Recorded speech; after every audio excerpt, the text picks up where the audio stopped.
interaksi dengan manusia sering sekali menjadikan kita punya prasangka buruk sama manusia itu. Kenapa? Karena kita tidak memahami hakikat manusia.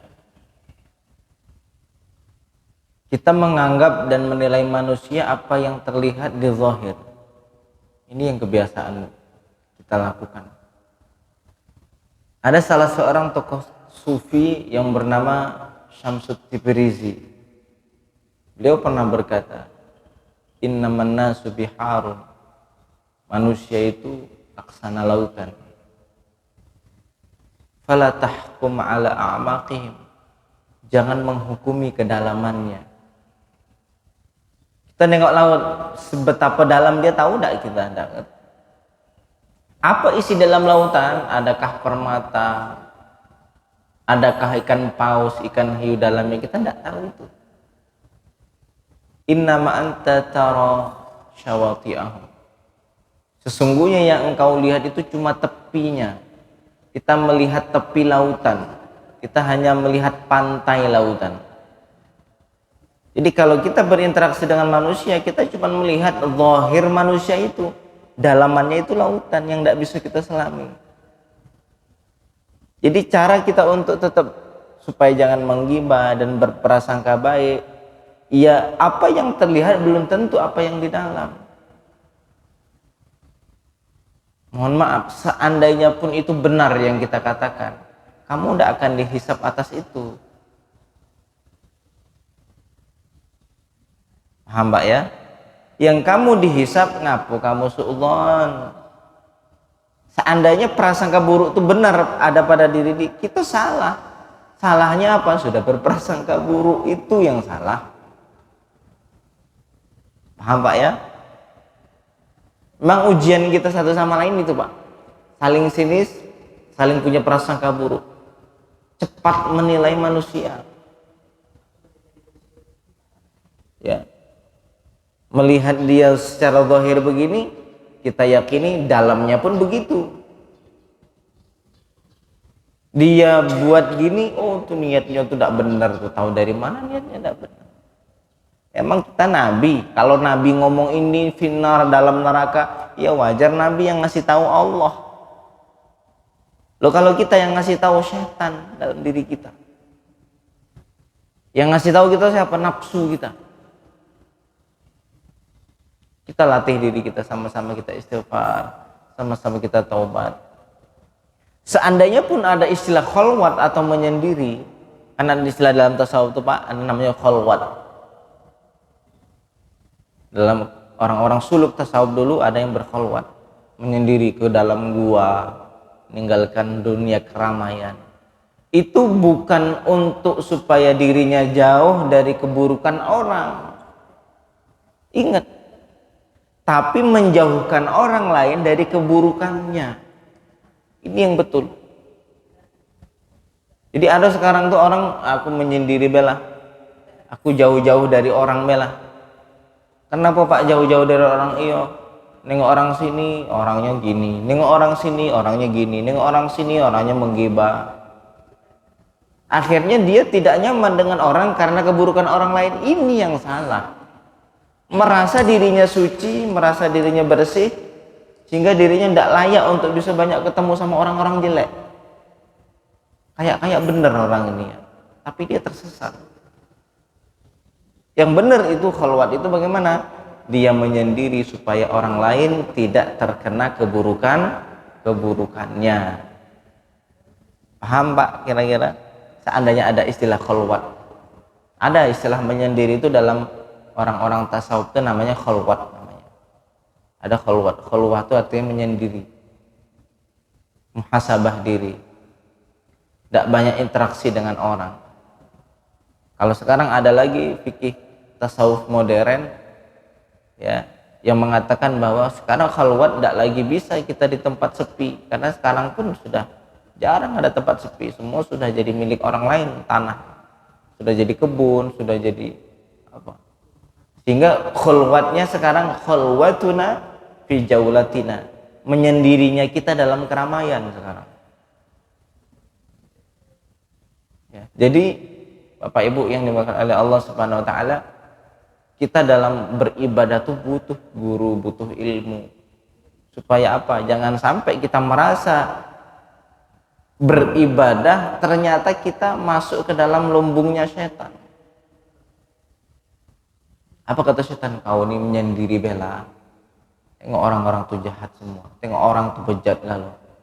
Tengok orang tuh semuanya jelek. Kau ini, kau selamatkan diri kau. Kau yang baik ini jangan sampai terkotori, kata setan. Iya juga ya. Aku nyendiri bela, tidak usah ketemulah sama orang. Nengok orang gini, nampaknya menyendiri khusyuk, padahal dia dalam setan, dalam naungan setan. Yang pertama merasa suci diri, merasa tazkiyah, nengok orang lain rendah, nengok dirinya baik. Ini kan gawinya setan ini. Jeli dak Pak, harus jeli dak dalam suluk ilallah. Kita kalau dak ngaji begini terjerumus kemana gitu Pak? Orang pengen menuju Allah tapi dengan sendiri tanpa guru, kira-kira terjerumus dak ke setan? Terjerumus Pak.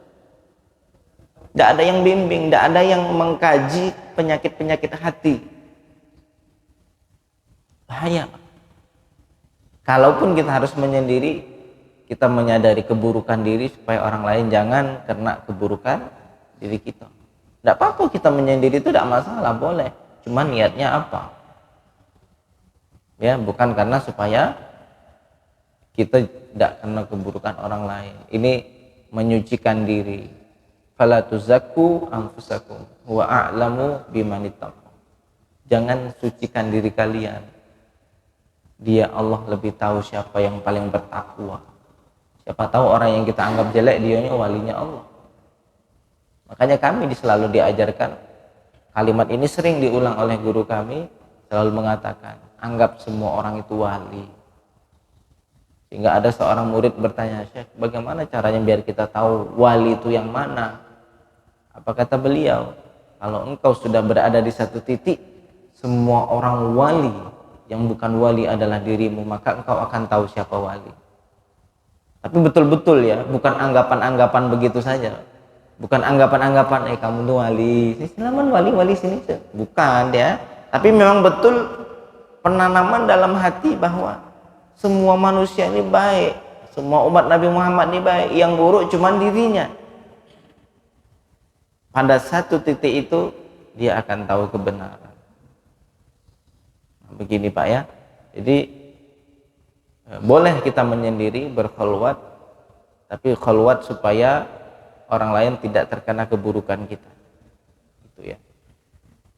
Lalu pertanyaan yang selanjutnya, perkara masalah sekarang yang kaya makin kaya, miskin makin miskin. Yang paling penting kita harus paham bahwa dunia itu diberikan oleh Allah Subhanahu wa taala kepada yang dicintai dan yang tidak dicintai. Tapi iman, istiqomah, amal soleh itu hanya Allah berikan kepada yang dicintai. Sehingga ketika kita melihat ada orang yang kaya makin kaya, kita tidak usah begitu kepingin atau cemburu atau bagaimana. Kenapa? Karena musuh-musuhnya Allah banyak juga yang dikasih begitu. Lalu yang kita cemburu ya Pak, itu bagaimana orang itu bisa istiqomah ibadah. Bagaimana orang itu bisa kenal sama Tuhannya. Bagaimana orang itu bisa ibadah orang lain yang harus kita jadikan pacuan. Sehingga seandainya pun kalau ditanya masalah hukum, bagaimana hukumnya? Orang yang pengen kerja harus nyonggok dulu. Di perkara masalah hukum menyonggok. Apa hukum menyonggok? Tahu kita semua hukum menyonggok. Ar-rasi wal murtasi finnar, yang menyonggok dan yang disogok dalam api neraka. Hanya saja ada salah satu ketentuan bolehnya menyogok jikalau sogokan itu adalah sebagai tuntutan atas hak kita. Dan kita memang layak untuk ke situ. Saya kasih contoh begini. Bapak kemana-mana kalau tidak punya SIM ditangkap sama polisi. Kita nak bikin SIM susah nian. Nak ikut jalur sana jalur sini tidak lulus. Padahal lah lari 100 km per jam lah biasa Pak. Lari 100 km per jam itu udah hebat. Wadah nyalip itu udah biasa jalan. Tahu ini rambu ini kanan, rambu kiri, ini lampu merah, ini harus berhenti, ini lajur ini harus lajur ini. Ngerti semua. kita punya hak itu, tapi nak buat tidak jadi-jadi. Nyogoklah lagi kita, Pak. Saya kemarin bikin nyogok, Pak. Ya kita punya hak atas itu. Kalau kita tidak dapat itu, kita ditilang sama polisi. Ya, serba salah kita hidup di akhir zaman ini, ya kan? Akhirnya harus menyogok. Yang haram menyogok adalah menyogok sesuatu yang bukan hak kita dan kita tidak layak untuk dapatkannya. Misal anak umur 15 tahun, secara aturan dia belum layak untuk dapat SIM, dia menyogok untuk dapat zalim, pengesahan yang batal, pengesahan yang tidak seharusnya dia dapatkan, zalim. Yang membayar dan yang dibayar itu sama-sama finnar. Sama contohnya, dia sudah menjadi honor selama 10 tahun, tiba-tiba ada pengangkatan. Secara syarat dia sudah layak dia untuk jadi PNS secara aturan dari pusat, cuman orang bawahan nih yang main-main. Mau enggak? Kau ini tinggal satu langkah aku lulusin, padahal memang harusnya lulus, Pak. Secara syarat sudah terpenuhi nih, dia sudah honor sekian tahun, sudah mengabdi sekian tahun, dan ada pengangkatan dari pusat, cuman orang yang bermain ini bawahan. Enggak, berapa keluarin? 50 juta angkat PNS. Kalau tidak bayar, orang yang tidak layak jadi. Ya, mereka memang ladangnya cari duit. Akhirnya kita keluarkan duit 50 juta karena mau mengambil hak. Maka itu boleh. Yang tidak boleh, kita ngabdi tidak, honor tidak, syaratnya tidak apa-apa, bahkan secara syarat untuk menjadi pegawai yang dituju kita tidak memenuhi. Ijazah tidak punya, ijazah nyogok. Misal kuliah tidak pernah, nyogok bela, anggap saya sudah kuliah ya, iya siap, lulusin ya, iya. Ini yang finnar. Paham ya? Jadi ada satu kondisi tertentu ya yang menjadikan kita itu boleh menyogok. Tapi secara umum hukum ar-rasi wal murtasi finnar, yang menyogok dan yang disogok itu dalam api neraka secara hukum, secara umum. Dan ada pengecualian. Ya kata ulama itu apa? Walikulli qaidatin mustathnayat. Setiap kaidah itu ada pengecualian. Setiap kaidah dalam hukum fikih ada pengecualian. Setiap yang haram pasti najis, tapi dalam kondisi tertentu yang najis bisa jadi halal. Saat kapan? Saat darurat. Tidak ada lagi yang kita makan kecuali daging babi, bangkai yang sudah mati. Apa yang kita lakukan? Makan saja, Pak, daripada mati. Saat tidak ada makanan lain, ada darurat membolehkan yang terlarang. Artinya kan ada pengecualian dalam kaidah. Paham, Pak ya?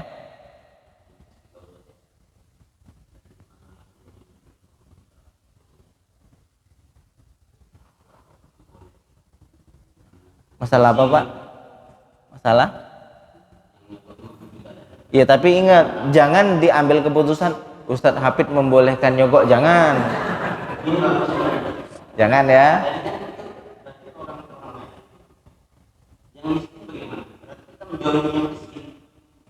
Maksudnya yang miskin gimana, Pak? Kita sama-sama punya hak. Kita sama punya hak. Dari kasus nyogok. Yang miskin tidak bisa menyogok.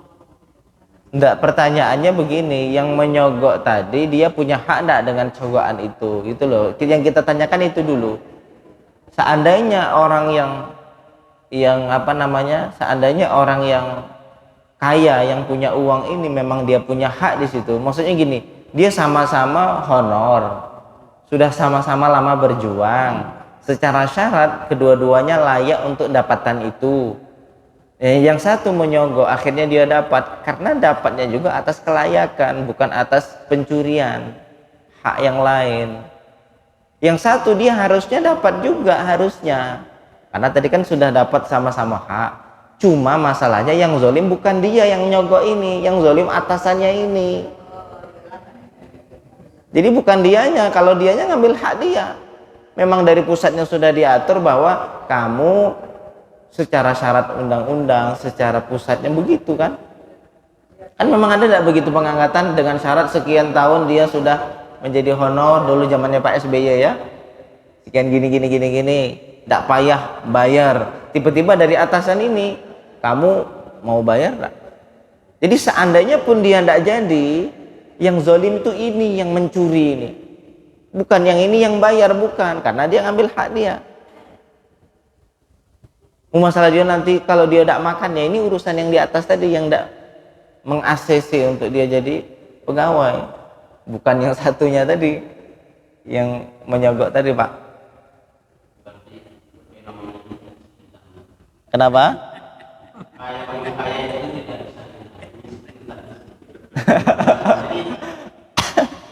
Doakanlah orang-orang yang mencoba atas itu. Doakan dia semoga dia masuk surga. Semoga diberikan kesadaran. Amin amin ya rabbal alamin. Ya.